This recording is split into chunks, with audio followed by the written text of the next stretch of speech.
हाय parents, आज मैं आप लोगों से एक सवाल पूछना चाहता हूँ। आप कैसे जज करेंगे कि आपका बच्चा अल्फ़ाबेट्स लिखने के लिए तैयार है? चलिए, आज मैं आपकी थोड़ी-सी हेल्प करता हूँ। अल्फ़ाबेट लिखने से पहले क्या-क्या चीज़ें हैं जो आपके बच्चे को आनी चाहिए? और जब आप अल्फ़ाबेट्स लिखना सिखाएँ, तो किस-किस चीज़ों का आपको ध्यान रखना चाहिए?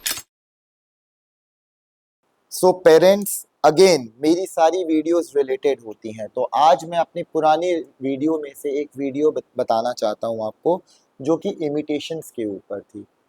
यस, अल्फ़ाबेट्स लिखने के लिए भी आपके बच्चे को इमिटेशंस आनी चाहिए। कहने का मतलब ये है कि आपको स्टार्ट कैसे करना है।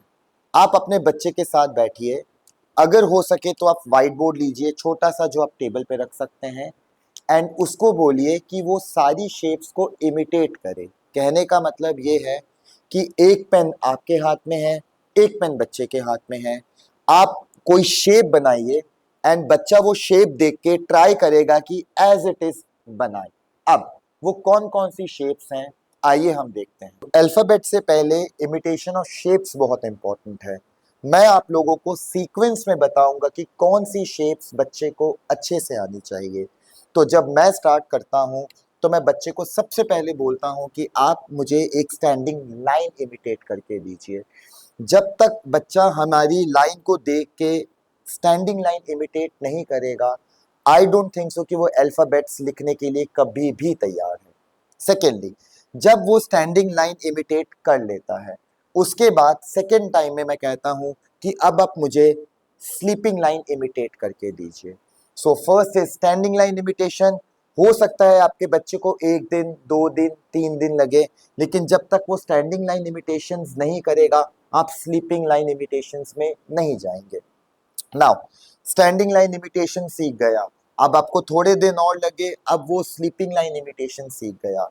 इस केस में हम कभी भी थर्ड शेप की तरफ नहीं जाएंगे। हम पहले उसको ढेर सारी प्रैक्टिस कराएंगे कि जब मैंने स्टैंडिंग लाइन बनाई और देखिए क्या क्या बच्चा भी वो स्टैंडिंग लाइन कॉपी कर पा रहा है, और जब मैंने स्लीपिंग लाइन बनाई तो क्या बच्चा भी वो स्लीपिंग लाइन बना पा रहा है। जब as a parent, as an educator, as a therapist आप कंफर्म हो गए कि नहीं, ये दो चीजें तो बच्चा बहुत अच्छे तरीके से इमिटेट कर रहा है, अब हम चल सकते हैं अपनी तीसरी शेप की तरफ। कौन सी है ये तीसरी शेप? आप कभी भी किसी भी बच्चे को क्रेयॉन देंगे ना, अगर वो छोटा बच्चा है, वो और कुछ करे ना करे, वो घुमाता जरूर है। अनइंटेंशनली शायद उसको पता भी नहीं होगा, लेकिन वो बनाता सर्कल ही है। ठीक है। सो नाउ जो थर्ड शेप हमारी है, दैट इज सर्कल। बट यहाँ पे ना आपको एक चीज का ध्यान रखना है, मुझे ना ये सब चीजें नहीं चाहिए।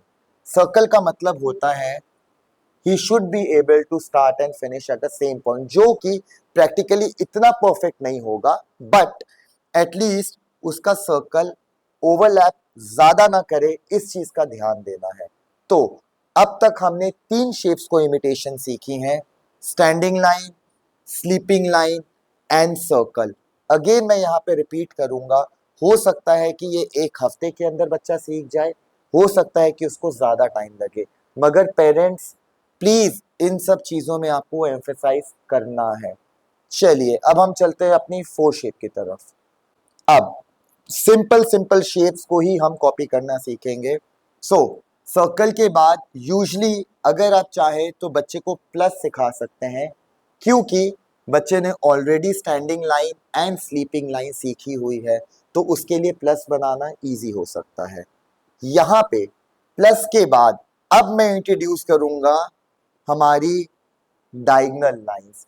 यहाँ पे बच्चों को बहुत डिफिकल्टी होती है।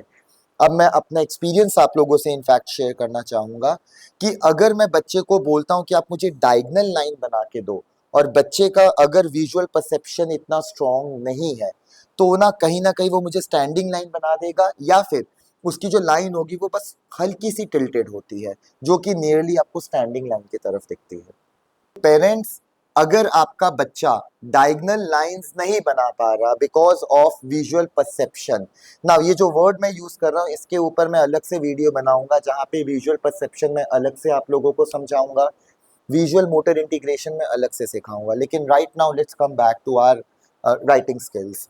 तो आप स्ट्रेट अवे डायगनल्स मत सिखाइए, आप उसको एक्स स्टार्ट कर दीजिए। बिकॉज जितना मेरा एक्सपीरियंस है, मैंने देखा है कि बच्चों को डायगनल लाइंस बनाने से इजी लगता है एक्स बनाना। बुकिश में जाएंगे, अगर आप बुकिश रूल में जाएंगे तो वो कहते हैं कि पहले हमें डायगनल लाइन सिखानी चाहिए, मगर प्रैक्टिकली जितना मैंने बच्चों के साथ वर्क किया है, मुझे लगता है कि आप इनको स्किप करके डायरेक्ट एक्स सिखा सकते हैं। जब आपका बच्चा एक्स बनाने लगा है और जब आपको लग रहा है कि बच्चे की डायगनल लाइंस थोड़ी क्लियर हो गई हैं, नेक्स्ट शेप कौन सी हो सकती है, आप गेस करिए जरा। यस, ट्राइंगल, बिकॉज इसमें डायगनल लाइंस आती हैं। हम फटाफट देखते हैं कि इसको छोड़ के कौन कौन सी और शेप्स बनानी है। अब हमें बच्चे को स्क्वायर बनाना सिखाना पड़ेगा, हमें बच्चे को रेक्टेंगल सिखाना पड़ेगा, एंड डायमंड, जो कि थोड़ा सा मुश्किल होता है बच्चों के लिए, बट प्लीज आप प्रैक्टिस जरूर करवाइएगा। तो पेरेंट्स आप ध्यान से देखिए, मैं दोबारा रिवाइज करा रहा हूं कि ये सारी शेप्स आपके बच्चे को इमिटेशंस में आनी चाहिए अल्फाबेट्स लिखवाने से पहले। Standing line, sleeping line, circle, plus बनाना, डायगनल लाइंस, और अगर पॉसिबल नहीं होगा तो स्ट्रेट अवे आप एक्स सिखाइए उसको, square, triangle, rectangle and diagonal.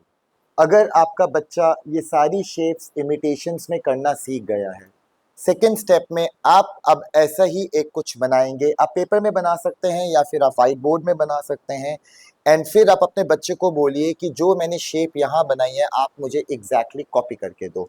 और अगर आपका बच्चा आपको एग्जैक्टली का मतलब ये नहीं है कि परफेक्ट, मगर एटलीस्ट उसको लगे कि उसको शेप समझ आ रही है और वो अगर आपको बना के देता है, अब इसका मतलब है कि आपका बच्चा अल्फाबेट सीखने के लिए रेडी है। सो गाइस, जैसे मैंने आपको एक प्रॉपर सीक्वेंस में बताया है कि शेप्स को कैसे ड्रॉ करना है, मेरी नेक्स्ट वीडियो में मैं आपको ये बताऊंगा कि कौन से अल्फाबेट्स पहले बच्चे को सिखाने चाहिए ताकि वो सारे अल्फाबेट्स जल्दी जल्दी सीखे। इसके लिए आप मेरे चैनल को सब्सक्राइब करिए एंड वेट करिए नेक्स्ट वीडियो का।